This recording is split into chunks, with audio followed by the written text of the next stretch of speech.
Hey guys, welcome to another edition of The Bridge HC. I am the senior pastor here, Larry Vincent. So glad that you could join us as we continue in our series that we are calling Heathens, based on the popular song by 21 Pilots of the same name. Now, last week, if you weren't with us, we took that first part of that song and we talked about patience. You know, the song where in the song where they sing, all my friends are heathens, take it slow. And so we talked about this idea that we can't force or rush ourselves into a relationship with somebody who does not know Jesus and expect them to hear what we have to say or what we want to share about the truth of Christ.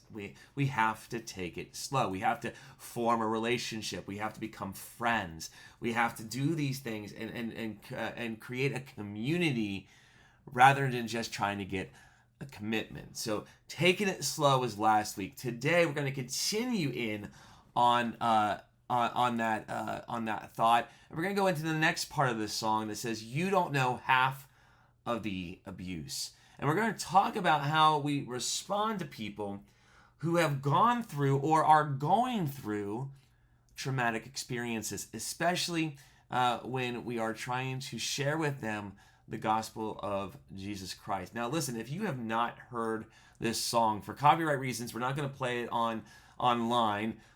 Just YouTube or Google Heathens by 21 Pilots, and you will see what we're talking about, what this, not this Christian band, but this band of Christians has been able to write and discuss in such a culturally relevant way, right? So here's how we're going to cover today's topic of dealing with people going through traumatic experiences. In our first section today, we're going to talk about how authenticity matters, especially when dealing with those experiencing dark moments. And then our second section, we're going to talk about how we live, how we act, how we speak, how all of that matters when we are trying to forge relationships. And then finally, in our third section, we're going to talk about the importance of mutual respect, okay? And how that has to be a two-way road, just like many things that God teaches us about our faith. So let's dive right into it, and let's talk about how authenticity matters. Our story today comes from Acts chapter 16. We're going to go in verses 25 through 34, but we're going to just read one verse for our first section. Here's what Luke writes in verse 25 of Acts chapter 16. He says, "About midnight, Paul and Silas were praying and singing hymns to God, and the other prisoners were listening to them." Now, obviously, by the context here, you can tell that these two were in prison. Now, how they got to prison is something that needs to be discussed, because here they were before verse 25. They were out evangelizing to the town, casting demons out, and supposedly people got upset because they were casting the demons out of the wrong people. And because of this, the town gathered them up, brought them to the Jewish leaders, and had them arrested. And when the Jewish leaders arrested them, they had them sentenced to a severe beating, and they got beat. Flogged is the term that the Bible uses, and they got beat within an inch of their life, and then they were thrown into prison, and chains were wrapped around their feet. And this is the kind of condition that we meet Paul and Silas here in verse 25. And if it sounds strange with that kind of context, that these people just, Paul and Silas were just singing hymns to God and praying out loud, that's because their faith was dictating what they do. Authenticity matters, especially in dark moments. Paul and Silas were beaten within an inch of their lives and then thrown into prison. Now, what would you do if you found yourself in the same kind of situation? Most of us, I believe, would keep to ourselves. And Paul and Silas could have done the same. They could have kept to themselves. They could have nursed their wounds. They could have just been a support for themselves. They could have prayed silently and avoided any interaction. But that's not who they were. These two were evangelists. They shared their faith, and they were not afraid of declaring their need for and reliance upon Jesus Christ. You see, Paul and Silas were just being themselves. They weren't worried about how their actions were going to be perceived. Their faith declared their actions. Their faith dictated those actions. The Holy Spirit dictated their actions, not their pain, not their stress, not even their perceptions. And I feel like this is how a lot of people act in the church today. We are always afraid of how people are going to react to our public displays of faith, that we simply just don't do it. But Paul and Silas, they weren't worried about those things. And because they were being themselves, because they were relying on God in their own way, yes, extrovertedly, yes, loudly, but they were still doing it, people were intrigued. You know, authenticity matters to those around us, especially to those who do not know Jesus or who have been hurt by people in the church. When we let our faith show itself naturally, people will begin to listen. They may not agree with our conclusions, but they will listen. You know, I know that we talk about church a lot, and I have made it a point to say that not every church, not all Christians go out and hurt people, or trauma doesn't happen to everybody. But there are a type of people that we as a church want to reach. And there are a type of people that we as a church want to minister to. And those are people who have been hurt by the church. And those are the people who have gone through traumatic experiences because of their faith, whether it be how they grew up, whether it be because of the church that they're in, or whatever. And and today's message lends itself to us getting to know how to interact with people who have gone through that kind of pain. And if there's anything that we can learn, that we can teach, it's that we need to be authentic. We need to show our faith. We need to let it hang out and let it be a part of who we are in a natural way, because how we show our faith in dark moments makes an impact. You know, the other prisoners listened to Paul and Silas, not because of the words they said, not only because of the words they say, I should say, but because they knew what the trauma that Paul and Silas just went through. They knew they were beaten within an inch of their life. They knew that they were thrown into prison on a bogus charge. They knew these things. And they saw how their faith guided them through that very difficult time. And if we as Christians today, or as people of faith, can learn to navigate our trauma through our faith in Christ, then those who experience their own trauma, those who experience their own pain, those who experience their own abuse, whether it be through the church or not, they will be more inclined to come to us for advice or guidance. You know, talking to non-believers isn't about forcing a conversation or pressuring someone to hear something that they're not ready for. I mean, yeah, we need to talk to them. We're going to talk about that. But it's not about forcing it. It's about showing.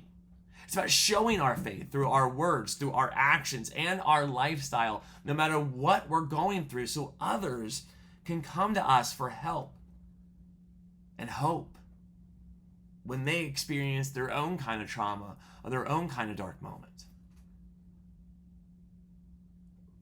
It's about being inviting, not just inviting them in. Think about this as we head into our first set of discussion questions. If you're new with us today, so glad that you could come and join us. Here's what's about to happen. Some questions are about to pop up on the screen, and you're going to see those questions, and you're going to pause the video, and you're going to do one of two things. If you're with a group, you're going to discuss this as a group, and anyone who wants to speak can speak. Anyone who wants to stay quiet can stay quiet. All right, you're either going to deal with one or all three of these questions or anything else that might be on your mind because of something that has been said or because of the text that we just read. Now, when you're done, which is about 10 to 15 minutes, you're going to come back, push play, and then we're going to start that second section. But if you're by yourself, don't just skip through the questions. Take some time to reflect. Take some time to pray through if that's what you do. Take some time to journal and to write out your answers. Or share this video with somebody else and discuss these questions together. But whatever you do, take some time, reflect, discuss, have a conversation, and then when you're ready, come on back and we'll start that second section.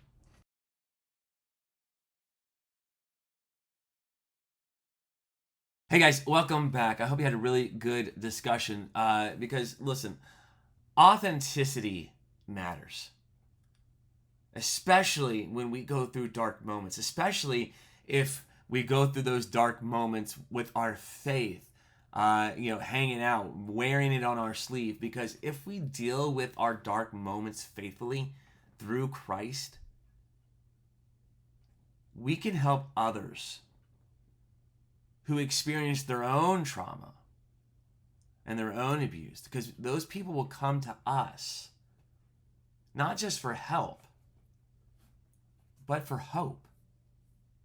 This is why it is so important for us to be the example, and that's why we're going to talk about this in our second section. I want to continue our story from Acts chapter 16, and I want to start in verse 26. Here's what Luke writes. He says, "Suddenly there was such a violent earthquake that the foundations of the prison were shaken.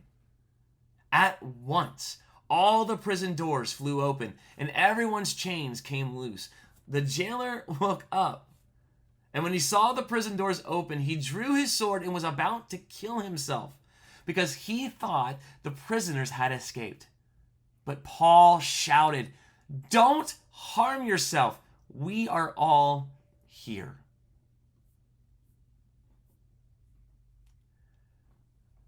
The jailer represents so many of the people that we encounter in our faith journey. And that's why I want to spend some time focusing on him in this next section. Because the jailer could very well represent some of us right now or someone that we know. You know, people who are at the end of their rope, who feel like they cannot escape from their darkness. People who live in a toxic culture and see no hope. People who will do anything, and I mean anything, to relieve their pain. Here you have a person in the jailer who believes that his life is over. The jailer worked in a toxic environment. He was part of a toxic culture known as the Roman government, and he knew that the likelihood of him being tortured and killed because of these prisoners escaping was 100%. Because once it was discovered that all the prisoners had escaped on his watch, Roman law dictated that he would take on the punishment of all the people who had escaped. And so instead of going through excruciating pain, he opted to take his own life. And by the way, the Roman government encouraged such actions. They said, listen, if you know we're going to end up killing you, you might as well do it for us because it will go a lot easier for you if you do it yourself. Now, we know, obviously, that God had different plans for this jailer. You know, it's interesting because when God brought the earthquake and freed all the prisoners, Not one of them tried to escape. It's not like God forced them against the wall and said, "You're not going anywhere." No, he didn't do that. So have you ever thought about why it was that no one tried to escape? Not even the worst of the prisoners, not even the most corrupt of the individuals in that moment tried to get up and walk away. Why? Well, if you're asking me, and I mean I'm asking me, so let's talk about it. It's because they were looking at Paul and Silas. They were trying to see what they would do. You see, they were already impacted by their example and wanted to see how Paul and Silas were going to react to this situation. Here's the deal. If you live authentically for Jesus, you won't have to worry about people listening to you. You won't have to worry about whether or not you are influencing other people, because when things go wrong, people are going to be watching you. They're going to be seeing how you respond to your trauma. And that will tell them all they need to know if you're worth listening to or not. Guys, your example speaks volumes to people who are going through or who have been through pain and abuse. But let me be clear. Sometimes our actions are not enough. We need to use our words.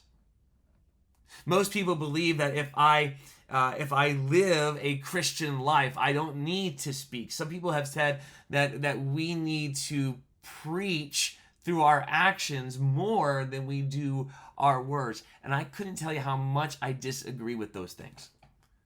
Because it's not about whether or not I preach more or I act out more in faith. It's about a balance of the two. I need to preach. I need to practice what I preach, and I need to preach what I practice. Actions alone would not have kept that jailer from killing himself. Those people had done the right thing. They had stayed in their prison cells. They had not left. No one had tried to escape. But the jailer didn't know that. He needed Paul to tell him the reality of the situation, that none of them had left, that they were all there. And his job, the jailer's job, as well as his life, were safe. When we see a person actively being hurt or going through trauma, and we know that we can help them,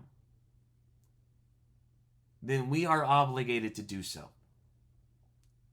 Meaning that we must share in a loving and caring way the truth that they need to hear. We have to make them aware of the reality of the situation and how Jesus can help.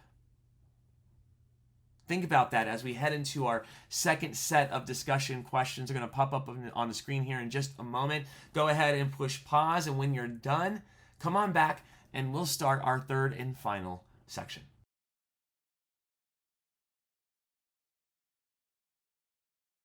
Hey guys, welcome back. I hope you had a really good conversation, because listen, how we live, it speaks volumes to those who are going through tough times. But there are times, I would say a lot of times, when actions are not enough. We have to balance our words of faith with our actions of faith. Remember, I have to practice what I preach, but I also have to preach what I practice. Because we are called to share the truth that we live out in a loving and caring way. This is why I believe that Christianity and how we interact with others is a two-way street. If I truly love and care for the person that I am trying to reach for the gospel of Christ, then I need to not only give respect, I also need to receive it. That's what we're going to talk about in our third section. And I want to finish our time together by finishing our story with Paul and Silas. Let's continue in Acts chapter 16, starting in verse 29. Here's what Luke writes. He says, the jailer called for the lights, rushed in, and fell trembling before Paul and Silas. I mean, who wouldn't, right? He then brought them out and asked, sirs, what must I do to be saved? They replied, believe in the Lord Jesus, and you will be saved, you and your household. Then they spoke the word of the Lord to him and to all the others in his house. And at that hour of the night, the jailer took them and washed their wounds. Then immediately he and all his household were baptized. The jailer brought them into his house and set a meal before them. He was filled with joy because he had to come to believe in God, he and his whole household. Now, look, I would never guarantee the same results here, okay? I am not one of those preachers who's going to say, if you do the same thing as Paul and Silas, then you too can save an entire household for Jesus. That's not how any of this works. We are never guaranteed success out of faithfulness. We're not. God is the one who dictates what our success is and what it looks like. Only God can bring someone to conversion. Only God can save people. It's not up to us. And so while I would never guarantee the same results as Paul and Silas, there is one thing from this scripture that is consistent, I believe, with our experiences today. And it's found in the mutual respect that existed between the jailer, Paul, and Silas. Paul and Silas respected the jailer enough to not leave the first opportunity that they could, that to not leave when those shackles came off their feet and those prison doors swung open. It showed a lot of respect towards the jailer for them to say, no, we're going to stay. But it also showed a huge amount of respect for them to share the truth of God with him and his household. Yet the jailer also showed respect by calling Paul and Silas sirs. Did you notice that? I'm guessing, and I have no evidence to back this up, but I'm guessing that not a lot of jailers back in the time of the Roman government called their prisoners sir. I don't think prisoners were used to that kind of terminology. So he respected them. But he also respected them by taking care of their wounds, by feeding them, and by treating them like family. Mutual respect is a must when dealing with people who do not have a personal relationship with Jesus Christ. We have to be able to look at a person, regardless of what they have done, regardless of who they are, regardless of their past or their current realities, and take care of them and to treat them like the people that they are. Not as a number, not as a notch in our evangelistic belt, but as an actual human being. Now, usually, we have no problem loving people. I know tons of people, Christian and not, who just love people and are willing to do whatever it takes to help a person out, especially when they are going through a tough time. It's when those people start wanting to return the favor and we get a little uncomfortable. Yeah, Heather and I, when we were preaching in a small country town in Indiana many, many years ago, we ran into a couple that we eventually led to Christ and baptized. We actually baptized the husband and wife and the brother-in-law, so it was very much a household situation.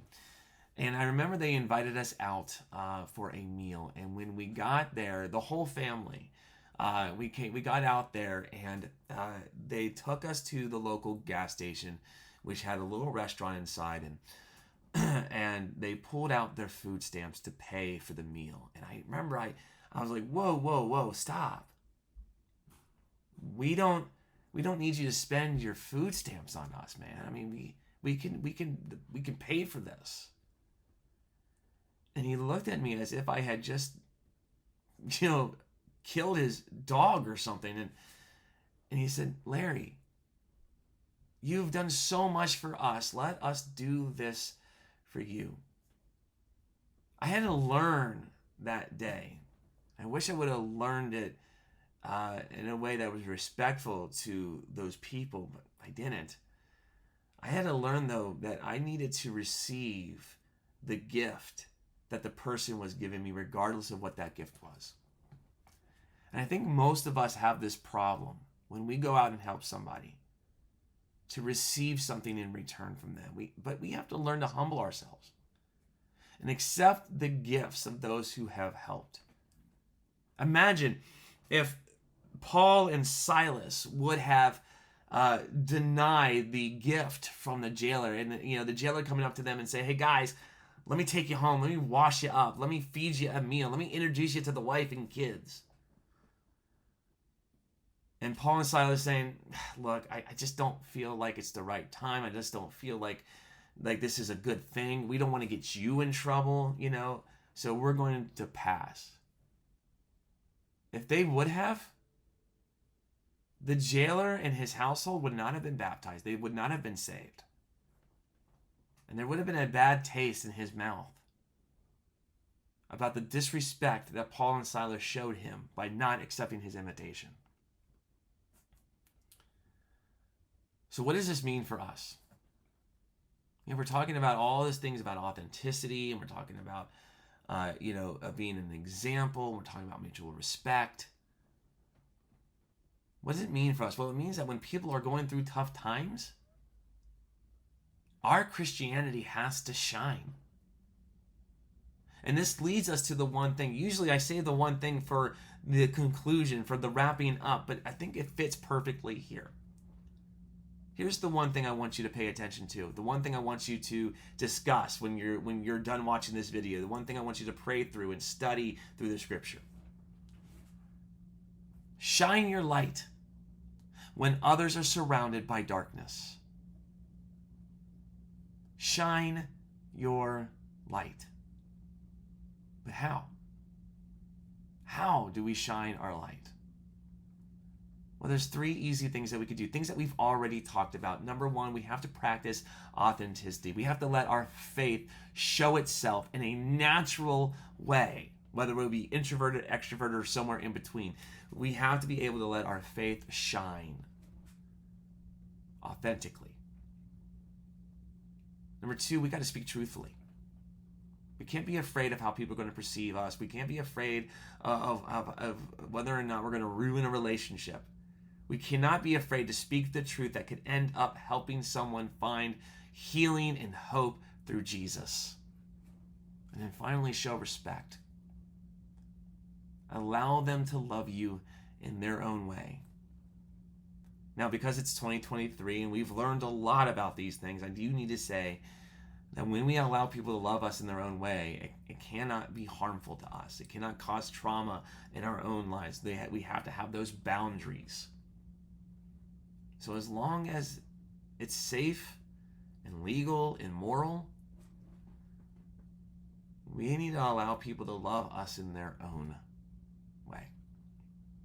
Think about these things as we head into our final set of discussion questions. They're going to pop up on the screen here in a moment. Go ahead and push pause. And when you are done, come on back and I will quickly wrap things up.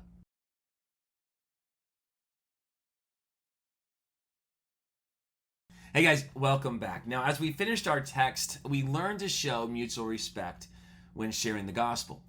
But ultimately, we learned that our job, as the one thing told us, is to let our light shine when others are surrounded by darkness.